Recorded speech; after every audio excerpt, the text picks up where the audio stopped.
estació, el tren ja passava abans de veure la Polònia, perquè era la línia que va cap a Puigcerdà, Barcelona-Puigcerdà.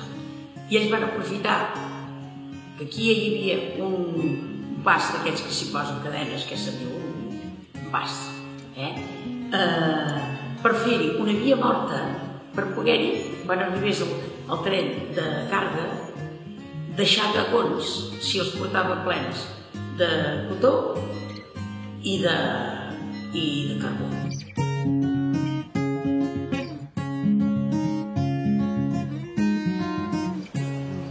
Llavors anava a visitar l'estació i hi havia el jefe a buscar el bitllet. Uns bitllets, així de cartró, un forat al mig, i deia Borbonyà-Torelló i l'altre deia Torelló-Borbonyà. I llavors això ho guardaven per jugar. Això era el que ara en dieu cromos, per exemple, no sé. Teníem un palet de bit o una pedra ben arreglada, o de ferro, ja era més important tenir un palet de ferro. Fèiem una rodona, posàvem aquells bandets de tren al mig i amb el palet aquest havies de...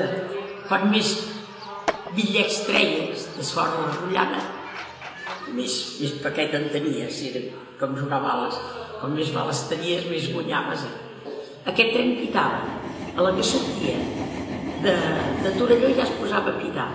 I des d'aquí ja senties però fort, un pito fort, Llavors sortia aquell home de la casilla aquesta, posava la cadena, perquè sapiguessin que al cap de 5 minuts arribava el tren. No, feien pas cas de la cadena, si saltàvem com ara fan a vegades amb relais vives per aquest xiquet del trenet, perquè de manera que anava el catxuc, quan arribava del carrer Barcelona fins aquí, amb el catxuc, ja tenies temps de saltar a vegades. Les màquines eren d'aquelles, bueno, tan antigues, però grosses, sí. I quan frenaven feien uns esquitxos, eren grossíssimes, unes rodes terribles i es veia tot això, vull dir que veien totes les rodes. Aquí deixaven els vagons i havien d'anar-hi en seguida els pons a buidar-los com més aviat millor, perquè quan passés un altre tren, quan menys nits aquests vagons quedaven morts aquí, menys havien de pagar. I llavors es buidava això i així ja de seguida podien formar-se de molt.